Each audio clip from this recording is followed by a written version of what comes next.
www.attableek.com, the reviver of Iman.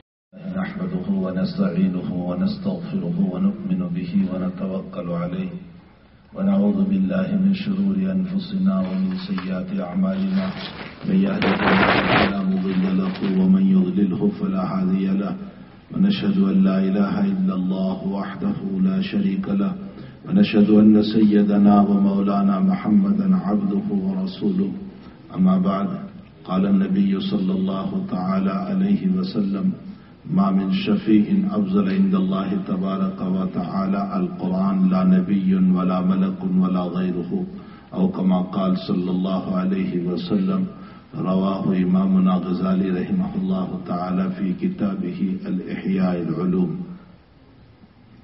واجب التکریم حضرات علماء کرام، بزرگوں، بھائیوں، دوستوں، عزیزوں، ایک دو باتیں پہلے میں بہت لذاذت سے عرض کر دوں. قرآن کریم کا ختم یہ ایک دینی مجلس ہوا کرتی ہے، اور دینی مجلس کا انعقاد بھی دین ہی کی طرح ہونا چاہیے. دسترخوان لگے ہو اور وہاں پر ہم قرآن کریم کی عظمت کو سنیں، یہ دین اور دنیا کا جمع کرنا ہوا. حقیقت یہ ہے کہ جب یہ ختم قرآن کی مجلس ہے تو اولاً تو یہ مسجد ہی میں ہونا چاہیے تھا، نہ یہ کہ ہم دسترخوانوں پر بیٹھ کر کے قرآن کریم کی عظمت کو سننے والے ہوں. قرآن کریم تو وہ کتاب ہے کہ جو ابھی حدیث میں نے پڑھی، جناب رسول اللہ صلی اللہ علیہ وسلم نے فرمایا کہ قرآن کریم سے بڑھ کر قیامت کے دن کوئی سفارشی نہیں ہو سکتا. حتیٰ کہ اللہ کے حبیب فرماتے ہیں نہ نبی کو وہ مقام ملے گا اور نہ کسی فرشتے کو وہ مقام ملے گا، نہ کسی اور کو مقام ملے گا سفارش کا جو قرآن کریم کو ملے گا. قرآن اتنی عظیم الشان کتاب ہے جو اللہ کے اندر سے نکلی ہوئی کتاب ہے. یہی وجہ ہے کہ اگلی کتاب اور ہماری کتاب میں فرق یہ ہے کہ اگلی جتنی کتابیں احکم الحاکمین نے نازل فرمائی، چاہے وہ تورات ہو، زبور ہو، انجیل ہو، صحف ابراہیم ہو، صحف موسیٰ ہو، یہ تمام کی تمام کتابیں جو نازل فرمائی، حق تعالی جل شانہ نے اس کو لکھ کر کے اتارا. یعنی آسمانوں پر اس کو لکھا گیا اور پھر دنیا میں اس کو لکھ کر کے اتارا. اور اس کے لیے سب سے بڑی شاہد اور گواہ قرآن کریم میں حضرت موسیٰ علیہ السلام کا واقعہ ہے کہ جب ان کو کوہ طور پر بلایا گیا تو باقاعدہ لکھے ہوئے ہونے کی حالت میں ان کو ان کی کتاب تورات دی گئی، اور وہ لے کر آئے اور اپنی قوم کو جو بگڑ چکی تھی حضرت ہارون علیہ السلام کہ سمجھانے کے باوجود وہ قابو میں نہ رہی. اس موقع پر حضرت موسیٰ علیہ السلام نے غصے میں آ کر کے ان تختیوں کو جس کے اوپر تورات لکھی ہوئی تھی زور سے پھینک دی، جس کی وجہ سے وہ ٹوٹ گئی. یہ خود قرآن کریم گواہ ہے اس بات کے اوپر کہ اگلی کتابیں حق تعالی جل شانہ نے لکھ کر کے اتاری تھی. لیکن قرآن کریم وہ کتاب ہے کہ جس کو اللہ نے لکھ کر نہیں اتارا بلکہ اللہ خود بولا، اللہ نے خود کلام کیا، اللہ نے خود اس کو مخاطب کر کے بیان فرمایا، اور پھر فرشتوں نے اس کو کیچ اپ کیا، اور کیچ کرنے کے بعد تعالی جل شانہ نے لوح محفوظ کے اندر محفوظ کروا کر بقدر ضرورت 23 سال میں جناب رسول اللہ صلی اللہ علیہ وسلم کے قلب مبارک پر، آپ کے دل مبارک کے اوپر اس قرآن مقدس کو نازل فرمایا. یہی وجہ ہے کہ اللہ کے حبیب امی ہے، ناواقف ہے، لکھنا پڑھنا نہیں جانتے، آپ کو کچھ نہیں آتا ہے، اور قرآن کریم کو آپ کے قلب پر اتارا گیا ہے. خود مہینوں کے سلسلے میں جب آپ کو پوچھا گیا تو آپ کی امیت کا عالم یہ ہے کہ حضرت اچھی طرح حساب نہیں جانتے تھے، تو آپ فرماتے تھے کہ مجھے حساب اچھی طرح نہیں آتا، لیکن اللہ کے حبیب نے اشارہ فرمایا الشہر ہاکذا وہاکذا وہاکذا، یعنی انگلیوں سے یوں آپ نے اشارہ کیا، الشہر ہاکذا وہاکذا وہاکذا، یعنی مہینہ کبھی تیسا ہوتا ہے اور ایک انگلی یوں آپ نے دبا دی، اور پھر الشہر ہاکذا وہاکذا وہاکذا، یعنی مہینہ کبھی 29 بھی ہوتا ہے. تو حضرت تو امی محض تھے، اس امی محض کے اوپر قرآن کریم کا نزول ہوا. ظاہر سی بات ہے کہ لکھنا پڑھنا تو آپ جانتے ہی نہیں تھے، آپ کے قلب مبارک کے اوپر اس قرآن مقدس کو نازل کیا گیا. اور پھر اس قرآن کی عظمت کا کیا کہنا. حضرت انس رضی اللہ تعالیٰ عنہ فرماتے ہیں کہ میں جناب رسول اللہ صلی اللہ علیہ وسلم کے ساتھ ایک سفر میں تھا، اللہ کے حبیب پاک صلی اللہ علیہ وسلم بھی تشریف فرماتے بیٹھے ہوئے تھے، میں بھی آپ کے پاس بیٹھا ہوا تھا، اور اتنے میں